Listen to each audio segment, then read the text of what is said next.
नमस्कार बच्चों। आज क्लास 10th का भोजन पकाने और परोसने की विधियां टॉपिक है, जिसमें आज हम यहाँ पर डिस्कस करेंगे भोजन पकाने की क्या विधि है। और ये जो भोजन पकाने की विधि है, ये कंपटीशन एग्जाम में भी पूछे जाते हैं। काफ़ी रिक्वेस्टेड टॉपिक भी है ये, और इसके पहले भी मैंने इस पे टॉपिक पढ़ा चुकी हूँ, लेकिन ये लेवल क्लास 10th का है, तो ये आपको उन्हीं के आधार पर, उन्हीं के बेस पर यहाँ पर हम डिस्कस करेंगे। तो देखिए यहाँ पर पाक क्रिया किसे कहते हैं, एक क्वेश्चन आपका आता है बोर्ड में, पाक क्रिया क्या होती है। तो देखिए जो भी वो खाद्य पदार्थ होते हैं हमारे, कुछ कच्चे रूप में खाए जाते हैं, कुछ पके रूप में खाए जाते हैं, ठीक है। तो इसमें से जो कुछ पके जो खाए जाते हैं, वो किस लिए पका के खाया जाता है, जिससे वो सुपाच्य लगे, स्वादिष्ट लगे, आसानी से हमारे भोजन, हमारे जो है आमाशय के द्वारा पच जाए, ठीक है। तो अगर आ जाए एक लाइन में, पाक क्रिया किसे कहते हैं, देखिए यहाँ पे लिखा है प्राकृतिक रूप से पाई जाने वाली। अब प्राकृतिक रूप में हमारे दाल है, चावल है, आटा है, गेहूं है, तो ये सब क्या है, ये हमारे प्राकृतिक रूप से पाए जाने वाले खाद्य पदार्थ हैं, ठीक है। तो प्राकृतिक रूप से पाए जाने वाले खाद्य सामग्री, जैसे मैंने आपको बताया, दाल चावल आटा गेहूं, तो इन सामग्री क्या करते हैं, इनको खाद्य व्यंजन के रूप में, खाद्य व्यंजन का मतलब पका करके उसको एक व्यंजन तैयार करना, एक डिश तैयार कर लेना, ही क्या कहलाता है, पाक क्रिया कहलाती है। तो पाक क्रिया मतलब जो प्राकृतिक रूप से पाए जाने वाले खाद्य पदार्थ होते हैं, उनको पाक क्रिया के द्वारा उनको खाने योग्य बनाना, सुपाच्य बनाना, या एक व्यंजन के रूप में तैयार करना ही क्या कहलाता है, पाक क्रिया कहलाती है। पाक मतलब पकाना, ठीक है। तो अब पकाना क्या होता है, एक कला भी होता है, जैसे परोसना भी एक कला है, वैसे भोजन को कुक करना भी एक क्या होती है, कला होती है। तो अगर क्वेश्चन आ जाए पकाने की क्रिया क्या है, तो पकाने की क्रिया डैश डैश करके अगर क्वेश्चन आता है, टिक करने के लिए आता है, तो पकाने की क्रिया एक कला होती है, ठीक है। अब ये जो है पाक क्रिया के क्या उद्देश्य हैं, किस लिए भोजन को कुक किया जाता है, पकाया जाता है। तो देखिए हमारा है भोजन को सुपाच्य।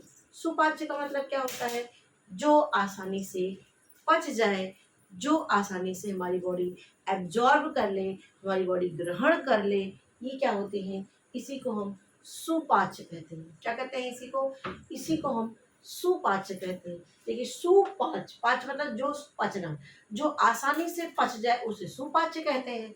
क्या पच जाए, भोजन पच जाए। कैसे पचेगा, जब इसको पकाएंगे तो पचेगा। तो भोजन किस लिए पकाया जाता है, भोजन को पचाने के लिए, सुपाच्य रूप से आसानी से हमारे शरीर में पच जाए। क्या हम दाल चावल को इस तरह से खड़े खा सकते हैं, नहीं खा सकते। क्यों, क्योंकि हमारी बॉडी इसको एक्सेप्ट नहीं करेगी, स्वीकार नहीं करेगी। या तो आपको मुंह के द्वारा निकल जाएगा, या तो आपको नुकसान करेगा, उल्टी के द्वारा शरीर से बाहर निकल जाएगा। तो ये कच्चे रूप में हम उसको ग्रहण नहीं कर सकते हैं, जो हमारे प्राकृतिक रूप से खाद्य पदार्थ पाए जाते हैं। दूसरा आता है रोगाणु मुक्त करना। हम भोजन क्यों पकाते हैं, रोगाणु मतलब जो हम भोजन होता है, सब्जियां हुई या अन्य चीज़ें होती हैं, खुले में पड़ी रहती हैं, धूल गर्द उसमें रहते हैं, तो उसमें क्या करते हैं, धुलते हैं, साफ करते हैं, और इसके साथ साथ फिर उसको पकाते हैं। पकाने से क्या है, जो उसमें सूक्ष्म जो बैक्टीरिया होते हैं, जो वायरस होते हैं, ये छोटे छोटे जो हम नंगी आंखों से नहीं देख सकते हैं, वो क्या होते हैं, उनको रोगाणु मुक्त कर देते हैं। यानी अगर भोजन को पकाते हैं तो क्या होता है, रोग जो जीवाणु होते हैं उससे मुक्त हो जाता है और हमारे खाने योग्य हो जाता है।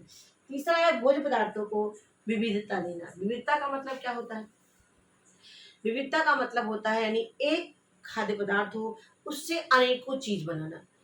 चीज एक हो और उससे अनेक चीज बनाना ही विविधता होता है। रोज दाल चावल खाते खाते मन उब जाता है, तो क्या करते हैं, रोज आलू की सब्जी खाते खाते मन उब जाता है, तो आलू से हम क्या बनते हैं, आलू का चोखा बना सकते हैं, आलू की पूड़ी बना सकते हैं, आलू से कचौड़ी बना सकते हैं, और आलू से कई चीजें बना सकते हैं। अब क्या होगा, वहाँ वहाँ पे आपने एक ही चीज से कई चीज बना दिया, तो इससे क्या होगा, मूड भी चेंज हो जाता है, खाने में अच्छा भी लगता है, और स्वादिष्ट भी, मन भी बदल जाता है। ये हो गया भोज्य पदार्थों को विविधता देना, यानी भोज्य पदार्थों में अंतर लाना, एक ही चीज से अनेकों चीज को बनाना। दूसरा है भोज्य पदार्थों को स्वादिष्ट बनाना। स्वादिष्ट का मतलब कि हमारे लिए ऐसा हो जिसको बिना मन कहे, बिना मन ललचाए उस चीज़ को खाने के लिए देख करके, क्योंकि देखिए हमारी मन जो होता है वही एक्सेप्ट करता है जो देखने में अच्छा लगे, स्वादिष्ट देखने से जब आकर्षक लग जाता है। देखिए यहाँ पे मैंने पॉइंट लिखा है कि भोज्य पदार्थों को आकर्षक बनाता है। जब वो आकर्षक लगेगा, देखने में आपका सही पका हुआ है, रंग उसका सही अच्छा है, मसाले सही है, सब चीज़ें जब अच्छी उसमें होती हैं तो अपने आप मन करता है उस वस्तु है उस खाद्य पदार्थ को खाने का। तो यहाँ पे है भोज्य पदार्थों को स्वादिष्ट बनाते हैं। कैसे? तो उसको हम पकाते हैं, तो पका करके हम उसको क्या बनाते हैं, स्वादिष्ट बनाते हैं, जिससे हमारा मन उस भोज्य पदार्थों की तरफ लालायित होता है उसको खाने के लिए। अब आता है भोज्य पदार्थों को संरक्षित रखना। देखिए कुछ पदार्थ क्या होते हैं वो बहुत दिनों तक नहीं चलते हैं, वो जल्दी खराब हो जाते हैं। जैसे कुछ एक दिन में, कुछ 2 घंटे में, कुछ 2 दिन में, कुछ 6 महीने में, कुछ साल भर में, ऐसे भोज्य पदार्थ खराब हो जाते हैं। तो इनको संरक्षित रखने की व्यवस्था है। जैसे दूध को हम पका करके सुरक्षित रख सकते हैं, पेस्चुराइजेशन की क्रिया कर सकते हैं, उसको जो है पाश्चुरीकरण की क्रिया के द्वारा उसको सुरक्षित रख सकते हैं। अचार को नमक तेल के माध्यम से उसको सुखा कर के धूप में उसको साल भर के लिए रख सकते हैं। तो ऐसी बहुत सी सारी चीज़ें हैं जिनको हम क्या करते हैं, उनको साल भर तक या उसको कुछ समय तक, कुछ घंटों तक, कुछ दिनों तक सुरक्षित रखने के लिए उसको भोज्य पदार्थों को संरक्षित किया जाता है कई विधियों के द्वारा। तो ये हो गया है कि हम भोजन को पकाने का क्या उद्देश्य है। क्वेश्चन एग्जाम में आता है बोर्ड में कि पाक क्रिया का क्या उद्देश्य है, यानी भोजन पकाने का क्या उद्देश्य है, इस तरीके से पूछ सकता है। या पाक क्रिया का क्या उद्देश्य भी पूछ सकता है, भोजन पकाने के क्या उद्देश्य भी पूछ सकता है, भोजन पकाने से क्या लाभ होता है, ये भी चाहे उद्देश्य है या लाभ है, इसका आंसर यही लिखा जाएगा। अब आता है भोजन पकाते समय ध्यान देने योग्य बातें। तो देखिए हम सब लोग हैं, एक लड़की, एक गृहिणी, एक औरत किसी भी रूप में हो, तो हमें किचन में जाना ही है, किचन में अपने भोजन को पकाकर खाना खिलाना है। तो हमें कुछ पॉइंट को ध्यान में रखना चाहिए। इससे क्या होगा, हम सुरक्षित भी रह सकते हैं, चीज़ों को संरक्षित भी रख सकते हैं, और हम जो है अच्छे स्वादिष्ट पके हुए भोजन को भी खा सकते हैं। तो देखिए यहाँ पे है स्वच्छ बर्तन, यानी हमारा जो बर्तन होना चाहिए क्या होना चाहिए, स्वच्छ होना चाहिए, साफ होना चाहिए। क्योंकि यदि आपका बर्तन ही साफ नहीं होगा तो उसमें जो भोजन पकाएंगे वो भी सुरक्षित नहीं होगा। ठीक है, हमारे नाखून क्या होने चाहिए, साफ होने चाहिए, कटे होने चाहिए। और खाना बनाते समय आपके बाल बंधे होने चाहिए, इससे उसमें से बाल आपके भोजन में ना जाए। और आपके इसके साथ एप्रन पहना जाता है, जिससे आपके धब्बे आपके कपड़ों पर ना लगे।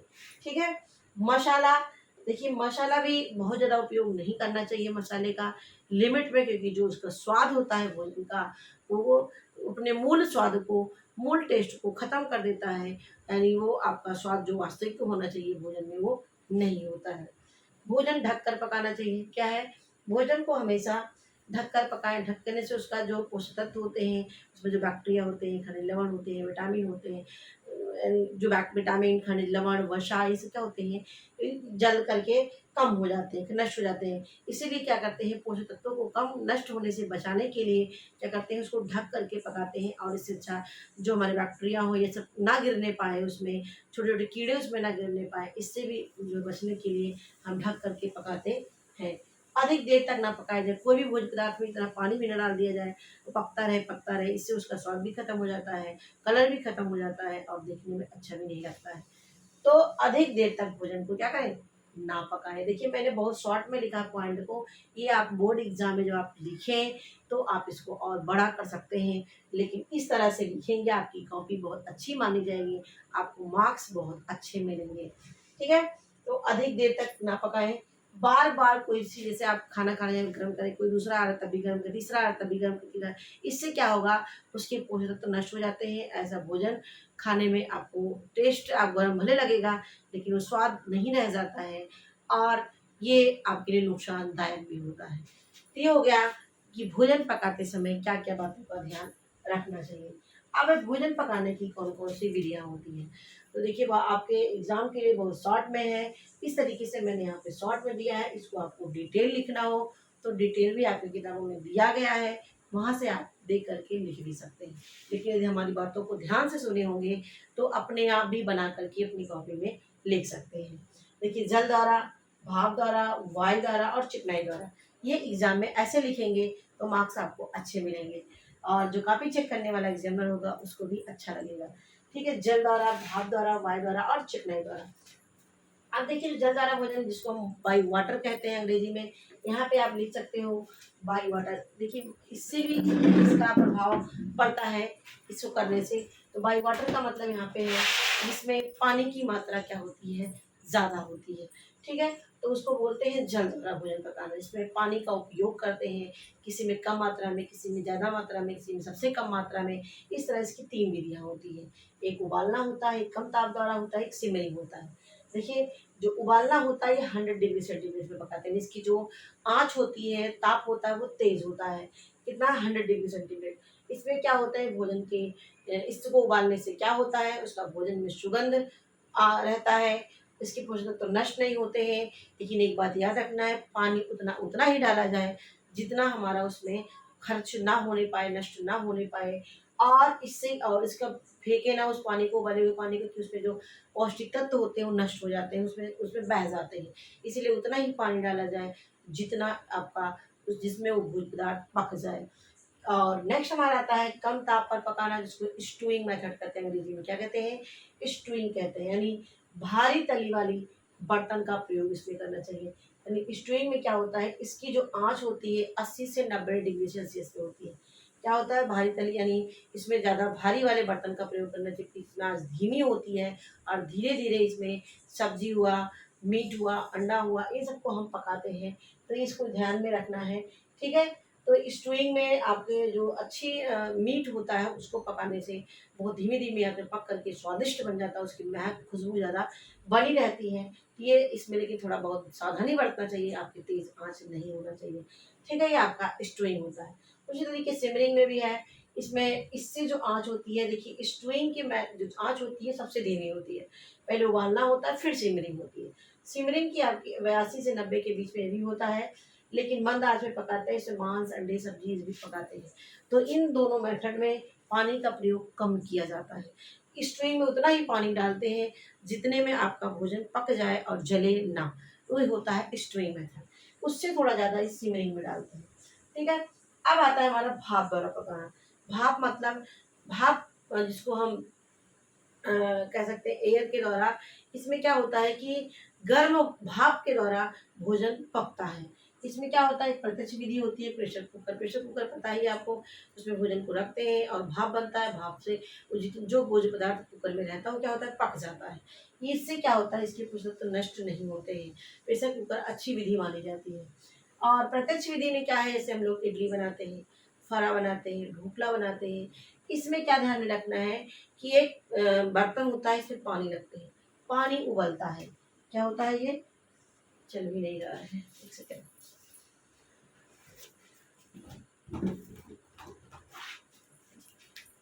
देखिए, ये बर्तन आपका होता है और इसमें पानी भरा होता है। ठीक है, ये क्या होता है, इसमें पानी भरा होता है और ये पानी यहाँ पे आंच पे रख देते हैं और ये आंच से ये पकता रहता है।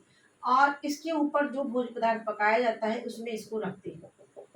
यानी इसमें आपने कोई चीज़ रखा और इसको थाली से ढक दिया।